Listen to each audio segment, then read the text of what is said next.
தற்போதைய அண்மை செய்தி. சென்னை ஆழ்வார் திருநகரில் கடத்தப்பட்ட தெலுங்கானாவைச் சேர்ந்த தொழிலதிபர் மீட்கப்பட்டுள்ளார்.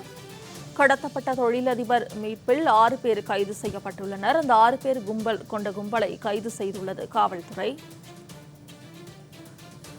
இதுகுறித்த கூடுதல் தகவல்களை செய்தியாளர் ராம்குமார் வழங்க கேட்கலாம்.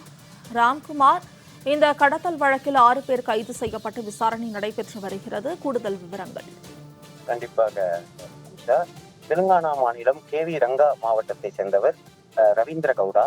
இவர் அதே மாநிலத்துல ஸ்ரீ விநாயகா கார்ஸ் என்ற நிறுவனம் நடத்தி வர்றாரு. இந்த பழைய கார்களை வாங்கி விற்கும் தொழில் செய்துட்டு வர்றாரு. கிட்டத்தட்ட 2 வருடமாக இவருக்கு 2 கோடி ரூபாய் அளவுக்கு நஷ்டம் ஏற்பட்டிருக்குது. இந்த நஷ்டத்தை அடைக்க பல்வேறு இடங்கள்ல கடன் வாங்கியிருக்கிறார். கடன் தொல்லை அதிகமானதால் கடன்காரர்கள் வீட்டில் அவரை தொல்லை கொடுத்திருக்கிறார்கள். இதற்கு பயந்து கடந்த 10 நாட்களுக்கு முன்பு சென்னை ஆழ்வார் திருநகர் அன்பு நகர் 1வது தெருவில் தனியாக வீடு எடுத்து தனது மகள் மற்றும் மனைவியுடன் வசித்து வராங்க. நேற்று 11:30 மணி அளவுல காலை 11:30 மணி அளவுல அவருடைய இருசக்கர வாகனத்தை துளைத்துக் கொண்டிருந்த போது காரில் வந்த மர்ம கும்பல் அவரை வாயில் துணி வைத்து அவரை கடத்தி இருக்கிறது. இந்த சம்பவம் தொடர்பாக கோயம்பேடு போலீசார் வழக்கு பதிவு செய்து விசாரணை மேற்கொண்டு வந்தார்கள். அருகில் உள்ள அடுக்குமாடி குடியிருப்பில் உள்ள சிசிடிவி கேமரா பதிவுகளை வைத்து அந்த கார் எண்ணை வைத்து விசாரணை மேற்கொண்டு வந்த நிலையில் இந்த கார் புதிதாக வாங்கப்பட்ட காரு நம்பர் பிளேட் இல்லாத காரணத்தினால அந்த காரை பயன்படுத்தி ரவீந்திர கவுடாவை கடத்தி இருந்தது தெரிய வந்தது. அதனை அடுத்து அவரது செல்போன் தொடர்பு எண்ணை வைத்து போலீசார் விசாரணை நடத்தியதில் ஆந்திர மாநிலம் நெல்லூருக்கு சென்று கொண்டிருந்தது தெரிய வந்தது. கோயம்பேடு போலீசார் தனிப்படை அமைத்து ஆந்திராவிற்கு சென்று கொண்டிருந்த போது நெல்லூரில் வைத்து ரவீந்திர கவுடாவை மீட்டிருக்கிறார்கள். குறிப்பாக இந்த ரவீந்திர கவுடாவை கடத்திய நபர்கள் 6 பேர் கொண்ட கும்பலை கைது செய்திருக்கிறார்கள்.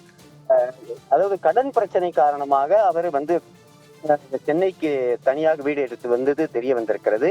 இந்த கடன் பிரச்சனை காரணமாகவே கடனை திரும்பவும் வாங்குவதற்காக ரவீந்திர கவுடாவை கடத்தியது தெரிய வந்திருக்கிறது.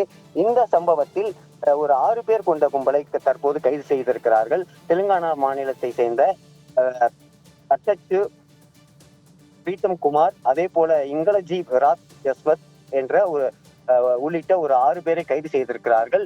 இவர்கள் தெலுங்கானா மாநிலத்தில் இவருக்கு கடன் கொடுத்தவர்கள் என தெரிய வந்திருக்கிறது. தற்போது விசாரணையானது கோயம்பேடு காவல் நிலையத்தில் வைத்து விசாரணை மேற்கொள்ளப்பட்டிருக்கிறது. ரவீந்திர கவுடாவை கடத்திய கார் மீட்கப்பட்டிருக்கிறது. இவர் எதற்காக கடத்தினார்கள், அதாவது எவ்வளவு கடன் பாக்கி இருக்கிறது, யார் கந்து வட்டிக்காரர்களா என்பது குறித்து விசாரணை மேற்கொள்ளப்பட்டு வருகிறது. நேற்று பட்டப்பகலில் தொழிலதிபர் கடத்தப்பட்ட சம்பவம் தொடர்ந்து பெரும் அதிர்ச்சியை ஏற்படுத்தியிருக்கிறது. இந்த சம்பவம் தொடர்பாக தற்போது கோயம்பேடு போலீசார் விசாரணை மேற்கொண்டு வருகிறார்கள்.